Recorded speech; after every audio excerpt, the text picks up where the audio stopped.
नमस्कार भक्तांनो, आपल्या सर्वांचे मनपूर्वक स्वागत आहे. आज आपण जाणून घेणार आहोत हिंदू संस्कृतीतील एक अतिशय पवित्र आणि श्रद्धेचा उत्सव म्हणजे वटसावित्री व्रत. या व्रतामागील शास्त्रीय महत्त्व काय आहे? वडाच्या झाडाची पूजा का केली जाते? आणि सावित्रीच्या आढळ निष्ठेची प्रेरणादायी कथा काय सांगते? हे आपण आज जाणून घेणार आहोत. ज्येष्ठ महिन्यात येणाऱ्या वटसावित्री पौर्णिमेला अनेक स्त्रिया श्रद्धेने हे व्रत करतात. या दिवशी उपवास केला जातो. वडाच्या झाडाची पूजा केली जाते आणि त्याला प्रदक्षिणा घातली जाते.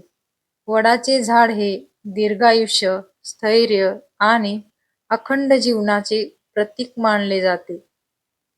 आयुर्वेदामध्ये वडाच्या झाडाला विशेष महत्त्व दिले गेले आहे. वडाची साल, पाने, पारंब्या आणि फळामध्ये अनेक गुण असल्याचे सांगितले जाते. म्हणून या दिवशी वडाच्या झाडाजवळ जाऊन त्याची भक्तिभावाने पूजा करण्याची परंपरा आहे.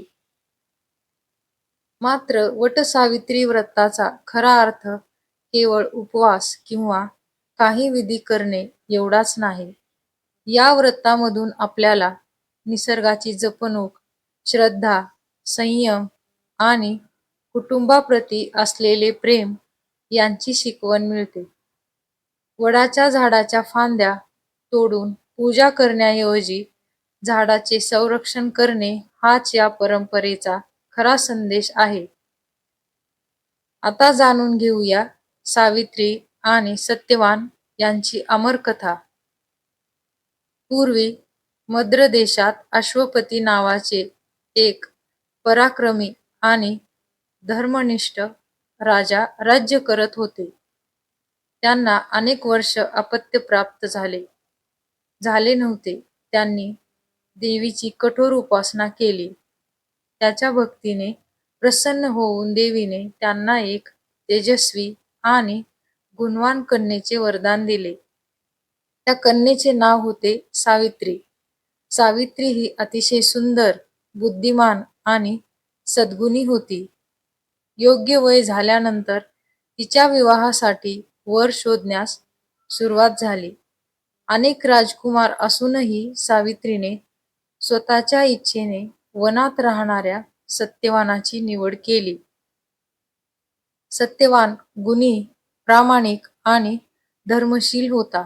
पण महर्षी नारदांनी सांगितले की सत्यवानाचे आयुष्य फार कमी शिल्लक आहे.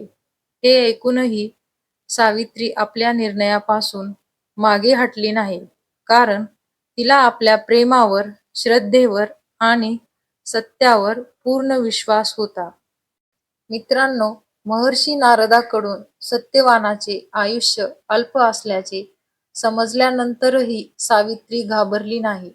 तिने सत्यवानालाच आपला पती म्हणून स्वीकारले आणि त्याच्यासोबत वनात साधे, आनंदी जीवन जगू लागली. परंतु नारदांनी सांगितलेला दिवस जसजसा जवळ येऊ लागला, तसतशी सावित्रीने मनोभावे व्रत, उपवास आणि प्रार्थना करण्यास सुरुवात केली. तिने आपल्या मनाची शक्ती, संयम आणि श्रद्धा यांच्यामुळे स्वतःला अधिक दृढ केले. ज्या दिवशी सत्यवानाच्या आयुष्याचा शेवटचा दिवस होता, त्या दिवशी तो नेहमीप्रमाणे जंगलात लाकडे आणण्यासाठी गेला. सावित्रीही त्याच्यासोबत जंगलात गेली.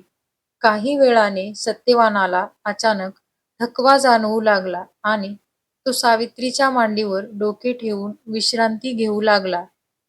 तेव्हाच यमराज सत्यवानाचा प्राण घेण्यासाठी तेथे आले. यमराजांनी सत्यवानाचे प्राण आपल्या सोबत घेतले आणि ते निघून जाऊ लागले. पण सावित्री आपल्या पतीवरील प्रेम आणि निष्ठेमुळे यमराजाच्या मागे चालू लागली. यमराजांनी तिला अनेक वेळा परत जाण्यास सांगितले, पण सावित्रीने अतिशय नम्रतेने, बुद्धिमत्तेने आणि धर्माचे विचार मांडत त्यांच्याशी संवाद केला. तिची श्रद्धा, धैर्य आणि ज्ञान पाहून यमराज प्रसन्न झाले. यमराजांनी सावित्रीला वर मागण्यास सांगितले. सावित्रीने प्रथम आपल्या सासू-सासऱ्याचे कल्याण, त्यांचे हरवलेले राज्य आणि आपल्या पित्याच्या वंशाची वृद्धी अशी वरदाने मागितली. यमराजांनी तिच्या सर्व इच्छा पूर्ण केल्या. शेवटी सावित्रीने अशी इच्छा व्यक्त केली की तिला सत्यवानापासून संतती प्राप्त व्हावी. तिच्या या बुद्धिमान मागणीमुळे यमराजांना सत्यवानाला पुन्हा जीवदान द्यावे लागले. अशा प्रकारे सावित्रीच्या अढळ श्रद्धेने, धैर्याने आणि बुद्धीच्या सामर्थ्याने सत्यवानाला पुन्हा जीवन मिळाले.